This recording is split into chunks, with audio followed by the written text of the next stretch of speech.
when you know you smell good, you know you smell good. You know what I mean?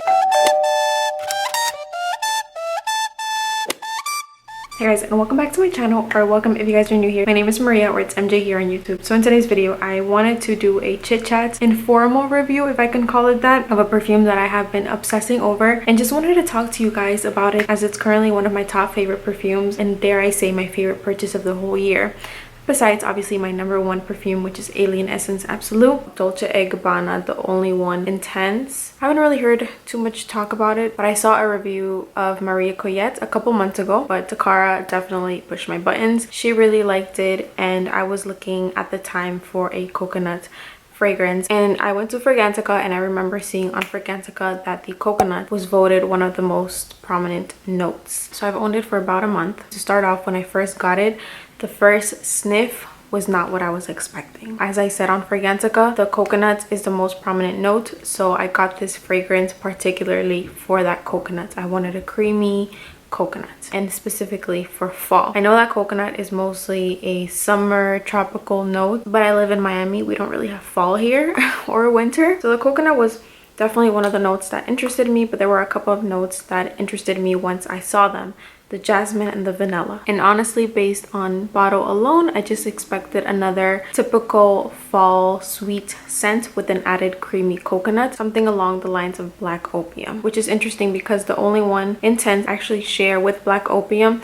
some similar base notes. From what I remember, there's the vanilla, there's the woods, which I think is cedar, and I think they both have cashmere and wood. So they both do share a similar base, but this is completely different from that. What shocked me the most, I want to say, was the opening of this fragrance. I was not expecting that at all. Even though I did see the notes listed for the opening, we have a whole storm here. So if you guys hear background noise, it is what it is. I can't control the weather. But with that being said, it is not similar at all to Black Opium at all. Black Opium is more of your typical fall sweet leaning caramel scent. I don't think that it's the most complex scent of life. I feel like it's nothing that you've never smelled before. There's definitely some similarity with other perfumes, at least in the dry down, but it is unique in its own way, and I'll explain it. Actually, let me read to you guys the notes just so I can transition my thoughts across more clearly. I wasn't preparing this video at all, but like, I've been obsessed with this perfume so much that I really wanted to share my thoughts on it. So right, so for top notes, we have Italian Mandarin, we have the green apple, we have the neroli, which, by the way, I'm not the biggest fan of neroli, but if you're like me, I don't think that that's a note that you should worry about too much. So in the middle notes, we have the orange blossom, the jasmine, we have the coconut, and in the base we have vanilla, cedar, and cashmere wood. So that's your pyramid, and the main notes according to your votes are the jasmine, the vanilla, and the coconut. I feel like the coconut before was voted second and now it's third. Interesting. Anyways, so when you first spray it, you get that blast of fruits, but the fruits in here are not fresh. I said citrus, I believe, in one of my videos. It's not citrus, it's not sparkling, it's not fruity in a juicy way. It's a tropical freshness that you get, and that green apple is very prominent. For me personally, the middle notes and the top notes almost instantly merge together. I feel that the jasmine with the coconut and the green apple on my skin is what combines together, and it allows the green apple not to remain too tropical, too fresh, and it all smooths out. So the coconut is what I feel makes that green apple more creamy. For me personally, when I smell this, I don't consider it a coconut fragrance. Overall, what I get is the jasmine, the wood, the vanilla for sure, and that green apple, and the coconut is more of an added texture where it adds some creaminess, some smoothness, and some sweetness, but it's not like,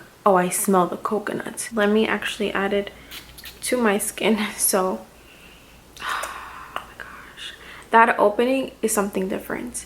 Even though it's not what I was expecting, the opening combined with the base is what makes this perfume so addicting to me and so unique in its own way. But overall, I find the mixture for me of the tropicalness with that creamy white floral very interesting, very enticing, very addictive.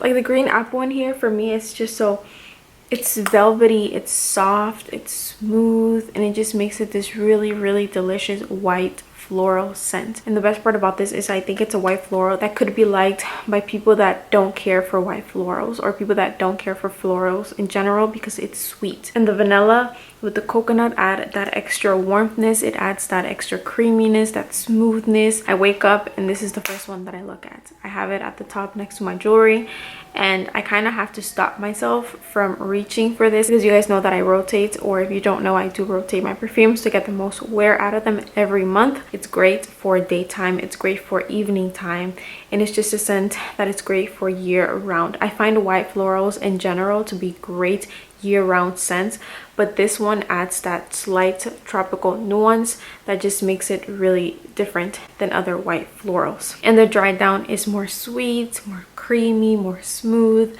so it's what some consider cozy. So I brought here a couple of perfumes to compare it to, because personally me, when someone's chit-chatting about a perfume they like, I do enjoy to see comparisons. I feel like that helps me. First day that I wore the Only One Intense, it reminded me a whole lot of Alien Essence Absolute. I believe they both share that creamy vanillic jasmine. With this one, I know some people have problems as that jasmine is medicinal. It can come off like a menthol jasmine, and I understand that.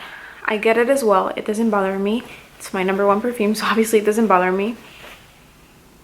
Yeah, there's that menthol. That one is more vanillic extract. This one has obviously that tropical nuance, like I told you guys, of the combined creamy coconut with the green apple. So they're definitely different fragrances, especially in the opening, but that dry down, I get the similar jasmine and the vanilla. I'll come back to it and I'll tell you guys my thoughts once they dry down. I'm not even gonna put the names on it because I know my perfumes. I know which one is gonna be which one. So I've been wearing this perfume a whole lot, like I said, and it never really reminded me of Fusion. It reminded me more of Essence Absolute than Fusion. Last week I wore Fusion on its own. I've been layering it with one perfume of mine, but I did wear it on its own last week because I missed it and the scent that it was projecting. I was like, there's a perfume that reminds me a whole lot of this perfume. I remembered it was this one. And I remember Takara had mentioned that the Only One Intense reminds her of this perfume. So I went to go spray them too, and yes, the scent that this projects off, or the wear of it, does remind me of this perfume as well. Which is interesting because this perfume doesn't have jasmine. It has similar notes to the Only One Intense. From what I remember are orange blossom and vanilla. And it's interesting because the orange blossom in the Only One Intense, I don't get super intense. I get more of the jasmine.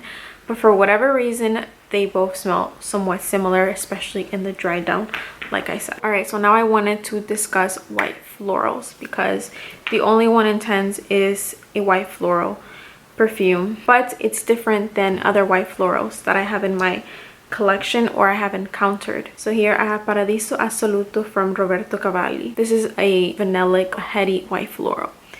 This is a white floral that I feel like you have to enjoy white florals in order to like this perfume. As you guys can see, I obviously love it.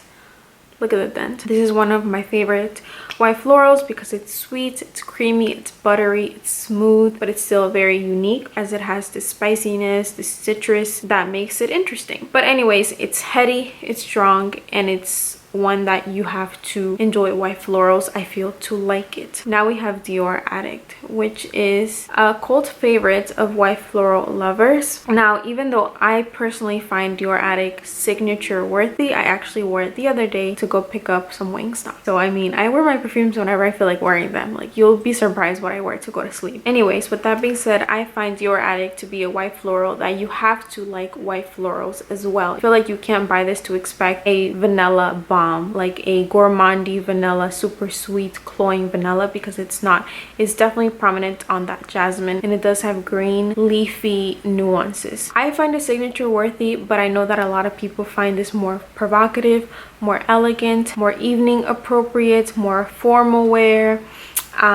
black tie affair, and I agree to that because it is a heavier scent. Overall, it's just pretentious. I mean, you wear this when you want to stand out. I feel like even non-floral lovers would really enjoy this perfume. Of course, not everyone, because you just can't please everyone. We're all different. We're all gonna like different stuff, but I feel like it's a perfume that's likable by the majority. There's always gonna be that 1%, but I do find it very pleasing. It's easy and it's not a powerhouse, but it does project. I promise you, people around you will smell it because people around me have smelled it, and it's the scent.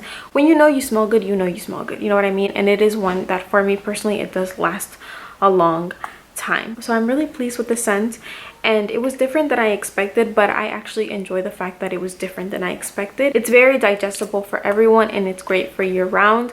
I live in Florida. I have been wearing it during the heat, but I also have been wearing it to go to sleep in my house, which is super cold. That's how I test out the perfumes that are going to be better in the cold. I'm very happy to have this in my collection, and it's really good. So I just wanted to share with you guys my favorite purchase of this whole year. That is the only one intent for you guys. I hope you guys enjoyed today's video. I hope you guys, as always, have a beautiful and wonderful and blessed day, and I'll be seeing you guys in the next one. Bye guys.